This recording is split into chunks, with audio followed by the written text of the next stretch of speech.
दोस्तों, आज हम आपसे गौतम बुद्ध के जीवन की एक ऐसी शिक्षाप्रद कहानी प्रस्तुत करेंगे जो कि आपके जीवन में आपको नए उसूल और नए गुरु मंत्र प्रदान करके जाएगी। तो दोस्तों, एक बार की बात है, गौतम बुद्ध को एक सभा में भाषण करना था और जब सभा का समय हुआ तब बुद्ध वहां आए और बिना कुछ बोले ही वहां से चले गए। तकरीबन 200 से भी ज्यादा लोग बुद्ध का उस सभा में इंतजार कर रहे थे और बुद्ध के इस तरह के व्यवहार को देखकर सभी लोग बहुत चौंके, लेकिन किसी ने भी बुद्ध से कोई प्रश्न नहीं किया। दोस्तों, अगले दिन फिर से सभा का आयोजन हुआ और दूसरे दिन सभा में लोगों की संख्या तकरीबन घट गई। इस बार तकरीबन 80 लोग सभा में बैठे हुए थे। बुद्ध सभा में आए, लेकिन इस बार भी बुद्ध ने वही किया, यानी बुद्ध इस बार भी आए और बिना कुछ बोले ही वहां से चले गए। लोग दोबारा से चौंके, लेकिन किसी ने भी बुद्ध से कोई प्रश्न आज भी नहीं किया। अगले दिन सभा का आयोजन फिर से किया गया, लेकिन इस सभा में लोगों की संख्या और ज्यादा घट गई। इस बार सभा में केवल 50 ही लोग आए। बुद्ध सभा में फिर आए और उन्होंने इधर उधर देखा और बिना कुछ बोले ही सभा से चले गए। उसके बाद कुछ लोग क्रोधित भी हुए, क्योंकि लोगों ने अपना काम छोड़कर उस सभा में आने का तय किया हुआ था, लेकिन किसी ने भी बुद्ध से आज भी कोई प्रश्न नहीं किया। अगले दिन फिर सभा का आयोजन होता है। दोस्तों, आप लोग जो इस कहानी को पढ़ रहे हैं, आप सब में भी कुछ लोग मन ही मन यह कह रहे होंगे कि अरे कितनी बार सभा का आयोजन होगा, और आप लोगों को भी इस कहानी को पढ़ते वक्त इरिटेशन टाइप की हो रही होगी, यानी कि आपको असहज महसूस हो रहा होगा। और जिन जिन लोगों को भी अभी थोड़ी परेशानी हो रही है, उन लोगों को तो यह कहानी बड़े ध्यान से पढ़कर समझनी चाहिए, क्योंकि यह कहानी आपके लिए ही है। अगले दिन फिर से सभा का आयोजन हुआ, लेकिन इस बार सभा की संख्या और भी ज्यादा घट गई थी, यानी इस बार सभा में सिर्फ 20 ही लोग आए थे। फिर उसके बाद बुद्ध सभा में आए, मुस्कुराए और फिर से बुद्ध ने वही किया, यानी कुछ भी बिना बोले वहां से चले गए। इस बार भी लोग बहुत क्रोधित हुए। इस बार लोगों ने पीछे से कुछ कहा भी, बड़बड़ाए भी, लेकिन बुद्ध ने किसी के कोई प्रश्न का उत्तर नहीं दिया।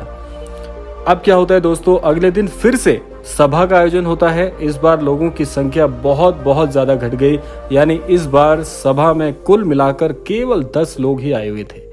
इस बार भी बुद्ध सभा में आए, लेकिन इस बार बुद्ध अपना आसन ग्रहण कर लेते हैं।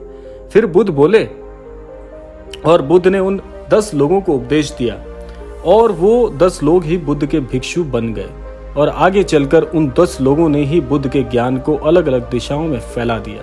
फिर एक दिन की बात है, बुद्ध से किसी ने पूछा कि बुद्ध, आप कई दिनों तक बिना बोले ही सभा से क्यों चले जाते थे?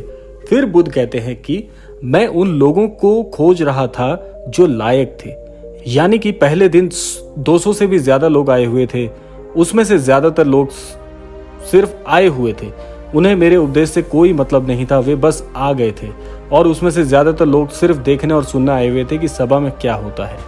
वो मेरे काम के लोग नहीं थे, क्योंकि वे लोग मेरे ज्ञान को चारों ओर तक नहीं पहुंचा पाते। मुझे तो उन लोगों की खोज थी जो मेरे ज्ञान को जन जन तक पहुंचा सके। कई दिनों तक सभा से बिना बोले मैं इसलिए चला गया क्योंकि मैं ये देखना चाहता था कि वो लोग कौन हैं जिनके भीतर वास्तव में इस ज्ञान की प्यास है, जो वाकई में मुझसे कुछ सीखना चाहते हैं।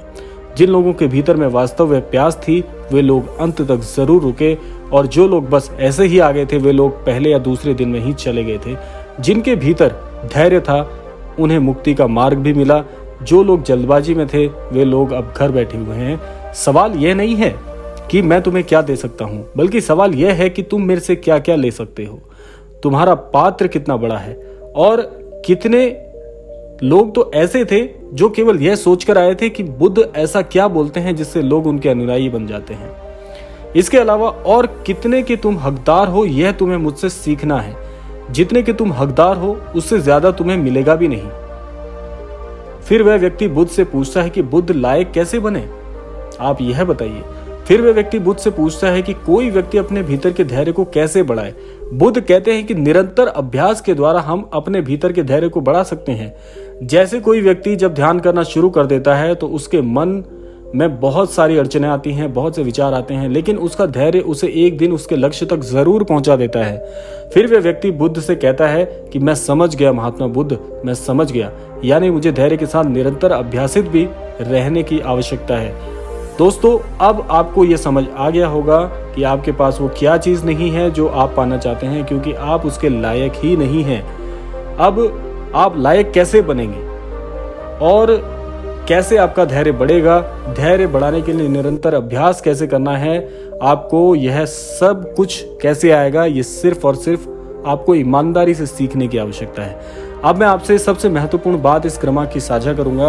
वह बात यह है कि इस कहानी के माध्यम से आप एक बात तो यह समझ गए होंगे कि जो व्यक्ति धैर्यवान होते हैं ऐसे ही व्यक्ति जीवन में सफल होते हैं। ये तो आपके लिए बड़ा सरल है समझना। अब बात आती है कि हम गलती कहाँ पर करते हैं। देखिए, जब तक आपको आपकी गलती, आपकी त्रुटियां महसूस नहीं होंगी, तब तक आप उसमें सुधार भी नहीं कर पाएंगे। अब बात यह है कि आप गलती कहाँ कर रहे हैं। आप सबसे बड़ी गलती यह करते हैं कि आप कोई नया कार्य शुरू तो करते हैं, लेकिन उस कार्य में प्रारंभिक दौर में जब आपको असफलताएं मिलती हैं तो आप सोचते हैं कि ये कार्य मुझसे नहीं होगा। तो आप क्या करते हैं कि अभ्यास की कमी है। क्योंकि देखिए, कोई भी व्यक्ति ऐसा नहीं है जो पहली बार में ही अपने लक्ष्य को भेद सकता है। सभी को थोड़ा परिश्रम तो करना पड़ता है। कई लोगों को परिश्रम थोड़ा करना पड़ता है, कामयाबी मिल जाती है, लेकिन कई लोगों को थोड़ा सा परिश्रम ज्यादा करना पड़ता है, लेकिन सफलता उन्हें भी मिलती है। तो दोनों में बात समांतर है कि सफलता मिलती जरूर है, लेकिन एक बात और समांतर है कि परिश्रम भी बराबर ईमानदारी से करते रहना पड़ेगा। तो इसीलिए जीवन में एक बात आशा करते हैं कि हमारी जो भी लक्ष्य आपका है, कुछ भी आपने सोचा है अपने जीवन में बनने के लिए होंगे, उसके लिए एक बात मैं यही कहना चाहूंगा करते रहिए आप, और हमारे चैनल के माध्यम से तब तक करिए जब तक लक्ष्य हासिल ना हो, क्योंकि ज्ञान फैलाने से ही फैलता है। यह सीमा है, लेते हैं यही है कि कामयाब होने के लिए जब तक सफलता नहीं मिलेगी तब तक अभ्यासित रहिएगा। इस कहानी का यही सार है। अब आशा करते हैं विदा लेने का समय आ गया है कि इस कहानी से महत्वपूर्ण चीजें आपको बता दी गई हैं, आप उनका अनुसरण करेंगे और जीवन में कामयाब बनेंगे। इसी कामना के साथ विदा लेते हैं, मिलते हैं अगली किसी कहानी में। तब तक के लिए आपका बहुत बहुत धन्यवाद।